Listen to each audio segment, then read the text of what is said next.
Halo teman-teman semua, kembali lagi kita akan membahas hal-hal menarik tentang komputer. Nah, pada pembahasan kali ini kita akan membahas tentang computing power. Nah, di sini kami berkelompok dari kelompok 1 akan membahas how computing power emphasize the industry. Mari kita simak. Sebelum itu, di sini aku akan memperkenalkan siapa saja anggota kelompok dari kelompok 1. Yang pertama dari Akmal Nata Abdirama, kemudian ada Albert, Wilson Yusda, Muhammad Faiz Atarrahman, Dahayu Ramayania Aurasindu, Aurelius Justin Ilovanjaya, Timothy Sifali Gunawan yaitu saya sendiri, dan juga Kadi Zaka Raimau. Oke, selamat menyaksikan pembahasannya ya. Di sini akan menjelaskan mengenai definisi computing power. Jadi, apa sih computing power itu? Computing power adalah parameter seberapa cepatnya komputer dapat melakukan operasi perhitungan yang kompleks. Nah, di sini sudah ada dua contoh. Yang pertama adalah superkomputer, dan di sampingnya ada iPad keluaran lama. Apabila dibandingkan, superkomputer dapat melakukan perhitungan yang kompleks jauh lebih cepat daripada iPad di sebelahnya. Maka dari itu, computing power dari superkomputer lebih besar daripada iPad keluaran lama di sebelahnya. Kira-kira begitulah definisi computing power. Jadi awalnya itu komputer digunakan hanya untuk melakukan suatu tujuan tertentu. Contohnya itu pada tahun 1945 itu komputer pertama diciptakan oleh Amerika Serikat untuk menyelesaikan perhitungan artileri. Namanya adalah ENIAC. Ya. Jadi bisa kita lihat dari foto ini, ukuran komputernya sangat besar dan juga berat ya. Dan untuk mengoperasikan suatu komputer itu membutuhkan listrik yang sangat besar, jadi boros. Dan juga ini storage ya, storage pertama itu namanya IBM 305 Rama. Jadi beratnya itu 1 ton dan hanya bisa menampung data sebesar 5 MB. Jadi bisa kita bandingkan dengan sekarang itu beda sangat jauh ya. Untuk menampung data sekarang itu sebesar 1 terabyte ya. Kita hanya membutuhkan barang seukuran handphone ya. Jadi seukuran handphone ataupun mouse gini udah bisa muat 1 terabyte. Oke. Sampai dengan sekarang itu teknologi yang mutakhir adalah superkomputer. Jadi superkomputer itu adalah komputer yang dengan teknologi di atas rata-rata gitu. Jadi tidak sama dengan komputer biasa karena kemampuan dalam memprosesnya sangat cepat. Jadi rata-rata perusahaan paling besar di dunia itu menggunakan superkomputer. Contohnya Google ya. Kenapa? Karena Google itu menampung sangat banyak data gitu.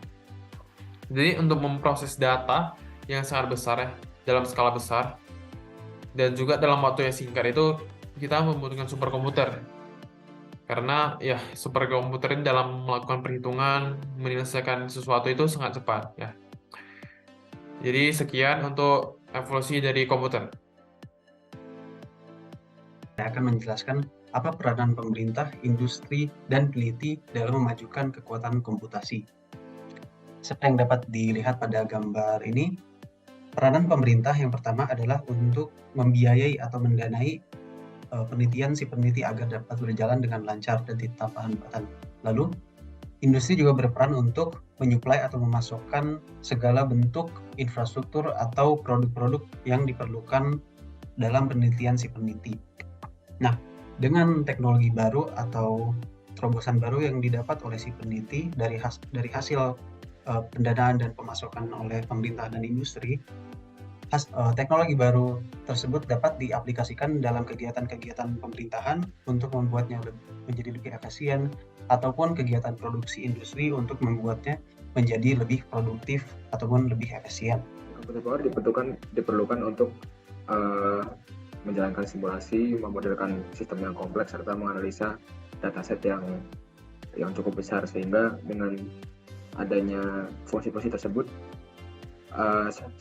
salah dua hal yang bisa dihasilkan dari penelitian sains antara lain adalah climate modeling dan penemuan obat baru.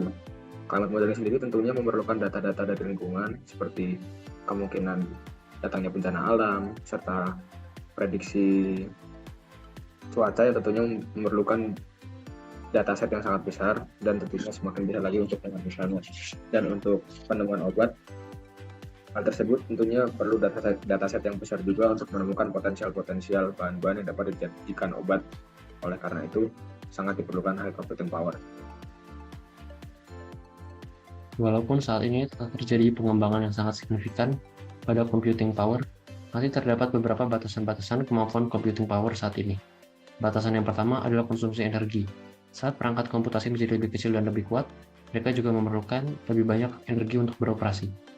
Hal ini dapat menyebabkan masalah dengan kelebihan panas dan biaya energi yang lebih tinggi, terutama di pusat data besar. Batasan lainnya adalah memori dan penyimpanan. Meskipun ada kemajuan yang signifikan dalam teknologi penyimpanan dan memori, masih ada batasan pada beberapa banyak data yang dapat disimpan dan diproses di satu perangkat. Di tengah keterbatasan tersebut, terdapat beberapa cara untuk mengatasi keterbatasan tersebut. Salah satu cara untuk mengatasi beberapa keterbatasan tersebut adalah dengan terus mengembangkan perangkat keras yang lebih efisien. Hal ini dapat mencakup peningkatan pada prosesor, teknologi memori, dan penyimpanan yang membuat lebih mudah untuk memproses dan menyimpan jumlah data yang lebih besar. Solusi lain adalah dengan menggunakan pemrosesan paralel yang melibatkan pemecahan masalah menjadi bagian-bagian yang lebih kecil dan memproses setiap bagian pada prosesor atau inti yang terpisah. Ini dapat membantu mempercepat waktu pemrosesan keseluruhan untuk kumpulan data yang besar. Selanjutnya, terdapat komputasi awan yang memungkinkan pengguna untuk mengakses sumber daya komputasi dari jarak jauh melalui internet, daripada hanya mengandalkan perangkat keras lokal. Ini dapat membantu mengurangi konsumsi energi dan menghilangkan kebutuhan untuk melakukan peningkatan perangkat keras yang mahal. Yang terakhir, terdapat komputasi kuantum yang berkembang pesat dan menjanjikan untuk memecahkan masalah yang saat ini tidak dapat diselesaikan menggunakan metode komputasi klasik. Meskipun masih dalam tahap awal, komputasi kuantum memiliki potensi untuk merevolusi kekuatan komputasi dalam beberapa tahun ke depan. Selanjutnya yaitu bias and fairness. Karena sistem yang semakin canggih dan kemampuan komputasi yang meningkat, kita mempercayakan hampir segala proses kepada sistem komputer. Jika pada suatu saat terjadi kecurangan, maka akan sangat berakibat buruk kepada salah satu kelompok dan bersikap tidak adil. Umumnya hal ini terjadi pada voting atau pemilu. Nah, tindakan etis yang dapat kita ambil, salah satunya yaitu untuk membuat suatu sistem algoritma yang bersikap transparan, sehingga tidak diketahui oleh kedua pihak dan meminimalisir kecurangan. Tindakan lain yaitu untuk melakukan evaluasi terhadap hasil, sehingga jika memang terjadi kecurangan, sistem dapat diperbarui dan kegiatan diulang kembali. Kemudian terdapat environmental impact atau dampak lingkungan. Sistem komputasi yang semakin meningkat memerlukan energi yang besar pula. Salah satu permasalahan yang dihadapi dapat berupa jejak karbon computing. Tindakan etis yang dapat kita ambil umumnya itu dilakukan oleh perusahaan dan pemerintah, yaitu untuk meminimalisir jejak karbon computing sehingga tidak akan berdampak buruk pada lingkungan dan pada kehidupan manusia. Dan yang terakhir, job displacement, atau lebih sering kita dengar. Perkenalkan, saya Aurelius Yastin Pilovanjaya, NIM 1962249. Computing power atau kemampuan processing komputer telah berkembang sangat pesat selama beberapa puluh tahun terakhir. Hal ini disebabkan oleh ukuran transistor yang semakin mengecil, bahkan sebuah prosesor komputer modern dapat memiliki miliaran transistor. Tapi, para ahli mengatakan bahwa perkembangan computing power akan semakin melambat, karena ukuran transistor silikon modern sudah sangatlah kecil dan semakin sulit untuk dibuat lebih kecil lagi. Jadi, bagaimana computing power di masa depan? Pertama, ada quantum computing. Quantum computing adalah teknologi komputasi yang memanfaatkan hukum mekanika kuantum untuk menyelesaikan permasalahan yang kompleks. Yang kedua, ada graphene-based transistor, yaitu transistor yang terbuat dari bahan grafin dan berpotensi dibuat lebih kecil dan lebih efisien dari transistor silikon. Dan yang ketiga adalah optical computing, yaitu komputasi menggunakan foton yang berpotensi bekerja dengan kecepatan cahaya.